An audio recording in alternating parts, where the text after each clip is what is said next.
Wet wintry weather has caused landslides that have disrupted train services in Wellington and done further damage to a house in Bucklands Beach in Auckland.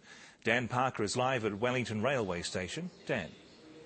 Mike, they say lightning doesn't strike twice, but landslides certainly do. Just ask Kiwi Rail.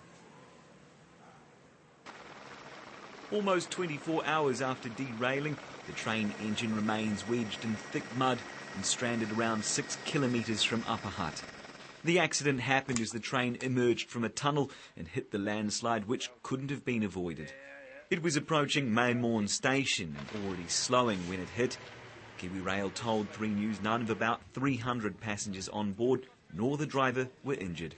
The first thing is we were able to ascertain they weren't in immediate danger and injured, although it was quite a shocking event for them. But commuters were left stranded for hours and forced to wait for a rescue team and then buses to take them home to the Wairarapa. The locomotive was derailed, and then the next 2 carriages sort of fell over a little bit, and then we just sat around for a few hours while we waited to get out. Very inconvenient. It is, yeah. We've been there 3 hours. Yeah, so it's been a bit, my stomach's grumbling, you know. And with the line still blocked, the inconvenience carried on throughout today. Those same commuters awoke this morning to the news they'd need to make their own travel arrangements into Wellington. Kiwi Rail wasn't prepared to put on more buses. We made the decision not to provide services this morning for 2 reasons. The first one was that we weren't certain that the Hill Road would be open. That's the first reason. And the second one, we simply cannot get enough buses to deal with peak passengers.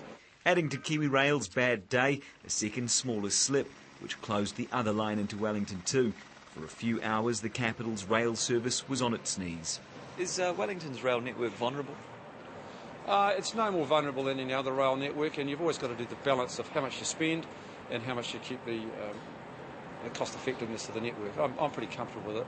But rail passengers won't be. Just 2 weeks ago, services were disrupted for hours by a power outage, and some rail commuters told 3 News they're losing patience. Mike, the Wairarapa line, which begins here at Wellington train station, is unlikely to resume until Monday. Now, as you saw in the pictures, the train's stuck in a very dense part of bush, a hard-to-reach place. Now, they're actually going to have to build a road to bring in a crane to lift the train back onto its wheels. Now, until that happens, Kiwi Rail will continue to provide buses.